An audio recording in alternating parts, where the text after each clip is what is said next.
രാഷ്ട്രീയ സ്വയംസേവക സംഘം എന്ന പ്രസ്ഥാനത്തെ നിരോധിക്കണം എന്ന ആവശ്യം ഇതിനു മുൻപ് ഉന്നയിച്ച ഒരു വ്യക്തിയാണ് കോൺഗ്രസ് അധ്യക്ഷൻ മല്ലികാർജ്ജുൻ ഖാർഗെയുടെ മകൻ പ്രിയങ്ക് ഖാർഗെ.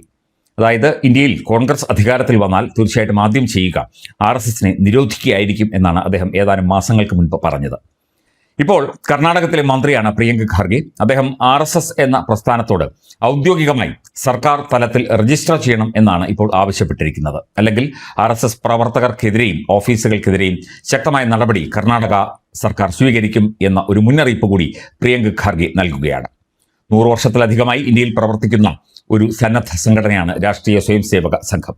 രാഷ്ട്രീയ സ്വയംസേവക സംഘത്തെ നിരോധിക്കണമെങ്കിൽ മല്ലികാർജ്ജുൻ ഖാർഗെയുടെ മകൻ ഒന്നുകൂടി ജനിക്കണം എന്നാണ് കർണാടകയിലെ RSS നേതാക്കൾ ഈ ഒരു തീരുമാനത്തോട് പ്രതികരിച്ചത്. മാത്രമല്ല RSS എങ്ങനെയാണ്, ഏത് സംഘടനാ രീതിയിലാണ് പ്രവർത്തിക്കുന്നത് എന്ന അടിസ്ഥാനപരമായ കാര്യം പോലും പ്രിയങ്ക് ഖാർഗെയ്ക്ക് അറിയില്ല എന്നും സംഘടനാ നേതാക്കൾ പറയുന്നുണ്ട്. രജിസ്ട്രേഷൻ ആവശ്യമില്ലാത്ത രീതിയിൽ പ്രവർത്തിക്കുന്ന സന്നദ്ധ സംഘടനയായി പ്രവർത്തിക്കുന്ന 100 കൊല്ലത്തിലധികമായി പ്രവർത്തിക്കുന്ന ഈ സംഘടനയെ ഒന്നും ചെയ്യാൻ പ്രിയങ്ക് ഖാർഗെയ്ക്കോ അല്ലെങ്കിൽ അദ്ദേഹത്തിന്റെ പിതാവിനോ കഴിയില്ല എന്നും RSS നേതാക്കൾ വാദമുന്നയിക്കുന്നുണ്ട്. നിയമപരമായി RSS രജിസ്റ്റർ ചെയ്യാത്ത വ്യക്തികളുടെ കൂട്ടായ്മ, അതായത് ബോഡി ഓഫ് ഇൻഡിവിജ്വൽസ് ആയിട്ടാണ് പ്രവർത്തിക്കുന്നത് എന്നാണ് റിപ്പോർട്ടുകൾ.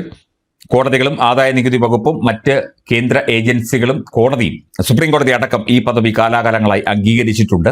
അതിന് ഒരു കാരണവുമുണ്ട്.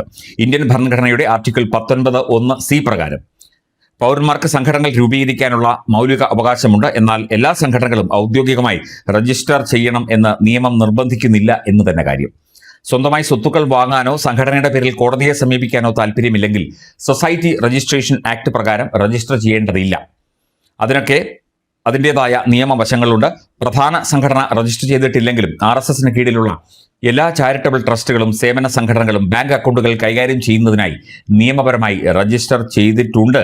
അങ്ങനെ തന്നെയാണ് പ്രവർത്തിക്കുന്നത് എന്നതാണ് മറ്റൊരു കാര്യം. കോൺഗ്രസിന്റെ Sevadal, National Students Union of India Youth Congress, Jamiatul Ulama, Jamaat-e Islami Hind, Tabligh Jamaat തുടങ്ങി പ്രധാന കോൺഗ്രസ് മുസ്ലിം സംഘടനകളുടെ കേന്ദ്ര ഘടനകളും RSSനെ പോലെ തന്നെ ഒരു സൊസൈറ്റി ആയിട്ടോ ട്രസ്റ്റോ ആയിട്ടോ ആണ് പ്രവർത്തിക്കുന്നത്. അതൊന്നും തന്നെ രജിസ്റ്റർ ചെയ്തിട്ടില്ല. RSS ഇതിനു മുൻപേ രൂപം കൊണ്ടതുമാണ്.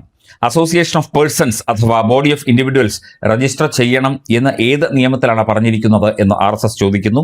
അത് ഇന്ത്യൻ നാഷണൽ കോൺഗ്രസ് രജിസ്റ്റർ ചെയ്തിട്ടുണ്ടോ എന്ന ചോദ്യവും ഉന്നയിക്കുന്നുണ്ട്. ആകെയുള്ള രജിസ്ട്രേഷൻ പൊളിറ്റിക്കൽ പാർട്ടി എന്ന RP ആക്ടിന് കീഴിലുള്ളതാണ്. അത് RSSന് പറ്റില്ല, കാരണം അത് പൊളിറ്റിക്കൽ പാർട്ടിയല്ല. അപ്പോൾ കോൺഗ്രസ് പറയണം ഏത് നിയമത്തിന് കീഴിലാണ് അസോസിയേഷൻ ഓഫ് പേഴ്സൺസ് നിർബന്ധമായി രജിസ്റ്റർ ചെയ്യണം എന്നുള്ളത്. അങ്ങനെ രജിസ്റ്റർ ചെയ്യാതെ പ്രവർത്തിക്കുന്ന നിരവധി സംഘടനകളുണ്ട്.